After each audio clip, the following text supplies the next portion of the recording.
Hi, and thanks for tuning in. Today we're taking a look at dog aggression. Now, of course, dog aggression is a huge topic, and there's a whole range of things that can cause them to overreact. So what I've done today is I've put together some simple techniques and exercises that you'll find useful regardless of whether your dog is aggressive to bikes, cats, cars, or other dogs. But the main thing that I really want to portray in this video is a concept, and it can be summed up in this famous saying: it's not what you do, but it's the way that you do it. So see if you can get what I mean and enjoy the video.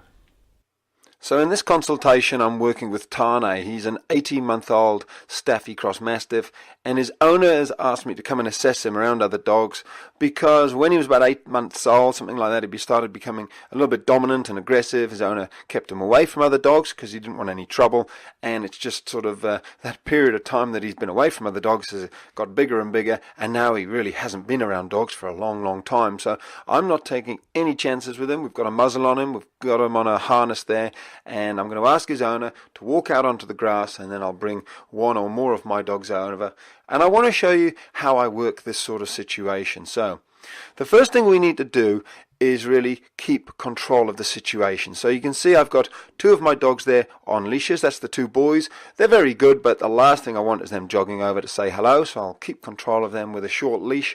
You could use a long line. Inca there in the foreground, she's not going anywhere, so she's free to wander around. And of course Tane's on a lead. So you need that control to start with. The next thing to look at is the energy of the dog. So clearly my dogs are very calm and relaxed, which is brilliant. On a scale of 1 to 10, I'd probably put him down at a 2 or a 3. But Tane here, you can see his energy level is much more what I'd say is a 7 or almost an 8. 8 out of 10. His tail is upright. He's stiff and strong, and he's pulling towards my dogs. Not really what you're looking for.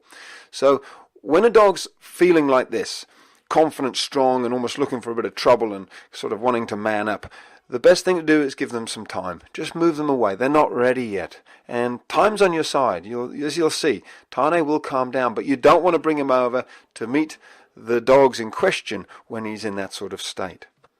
Now what I'm going to do here is a very simple technique, but it's very powerful. It's something I call stop, start, change direction. You basically put a lead on your dog, you walk them round and round, doing anything except for focusing on the other dog. In other words, I'm going to focus my dogs on the grass to the right and the grass to the left. Come on guys, let's go and smell the flowers. Tane's owner's doing the same, and you're going to see that just a few minutes of this is going to calm his dog right down. It's actually truly amazing. I'll show you a shot of before and after. But what he's doing now as well is he's going to get in front of his dog, and I'm saying do a calm freeze, something I use a lot. You crouch down, put your hand under his collar, and if we have a look at his dog now, you'll actually see, this is just a few minutes later, his dog's energy's gone right down. If you look at that tail, we'll zoom in and have a look, but the body language of this dog is so completely different to the body language and energy of the dog that we saw just before. Here he is just 10 minutes earlier, confident, dominant, tail erect, challenging. You know, he's not in this state. You don't want to be taking him over and introducing him to other dogs. It's only going to go pear-shaped. So you want to do a little bit of work with him, and 10 minutes later, here he is. Tail's in completely the other opposite direction, hanging down. He's relaxed. He's very inquisitive. He's interested. He's calmed right down. Totally different dog. You'll have far more success with him in this sort of a state.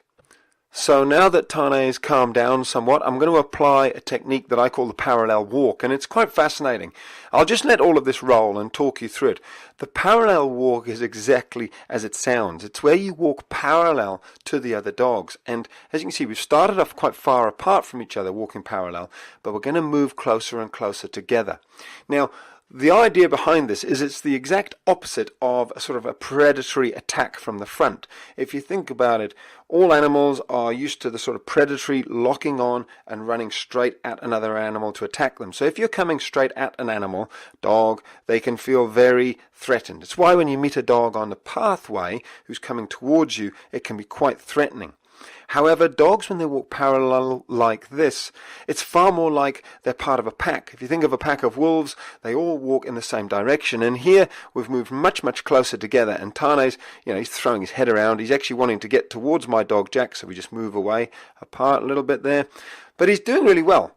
And these techniques are really what Tane's owner and I put in place for maybe 10-20 minutes until Tane calmed right down, and then we were able to put him on a line and he was able to meet my dogs. Now, the purpose of this video is really just to give you a couple of ideas of how you can do that, how to calm a dog down. But I do want to show you a couple of clips of this video where Tane has a line on him. So here's just a couple of snippets of that stage, and you can see him actually playing with my dogs. So the first stage really is putting a longer line on Tane so we can sort of let him go free, but we've still got that sort of control. This is actually a horse lunge line. He's such a big boy. And then the next stage is actually letting my dog go. So I've decided Jack is calm enough. He's just going to run off. I can just tell he's not going to go over to this dog. He's going to wander off and play, which is great. So here I used the long line to keep control of Tane and just gauge what he's like around all the dogs. And it just gives you the ability to keep control of the situation if it starts to go pear-shaped. And interestingly enough, it's little Inca, who's generally a very fearful little female dog, who goes over and says, I understand you. Look at those little tails waggling. So they're communicating really beautifully there. She runs off though. She's not too sure. And this is when I know we've done it, that Jack comes over. He's the dominant dog here. Tane's just letting him sniff first. So Jack's in charge. Look at Jack's tail's right up. Tane's just a little bit more submissive. And I'll let you hear the noise because Tane's going to check Jack out here. He's sort of gaining confidence, and it could go pear-shaped here, but I get the feeling it won't. I think he's sort of playing there. I think he's saying, do you want to play? A little bit. Now he's saying, do you want to play? And what you witnessed there was two confident male dogs deciding who's in charge, do you want to play? And so yeah, it's time to drop the long line on the floor and just let them have a good run. I'm very confident that they're going to get on really well. The next stage was to take the long line off him, and then when we were completely confident that he was going to be fine and he'd had a good play, we took the muzzle off and he just had a great old time. Here he is playing around with Inca, who's telling him to go away at this point, and he had a great fun play with Jack as well. You can see here they got on like a house on fire.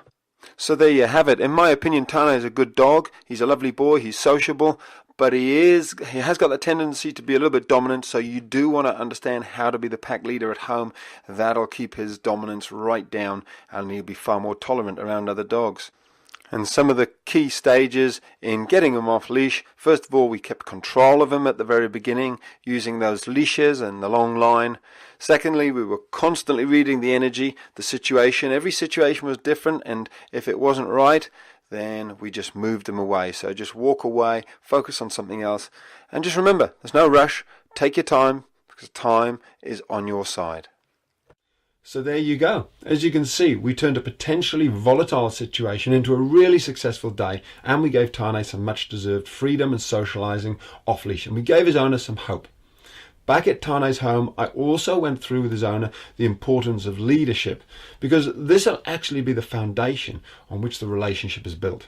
Now let me clarify the key concept I referred to at the start, that it's not what you do, but it's the way that you do it. A concept which flows through all of that training in the video and all that I do. Basically, you've got to keep control of the situation. You've got to stay calm and take your time. That's all for today. See you tomorrow, and until then, have an awesome day.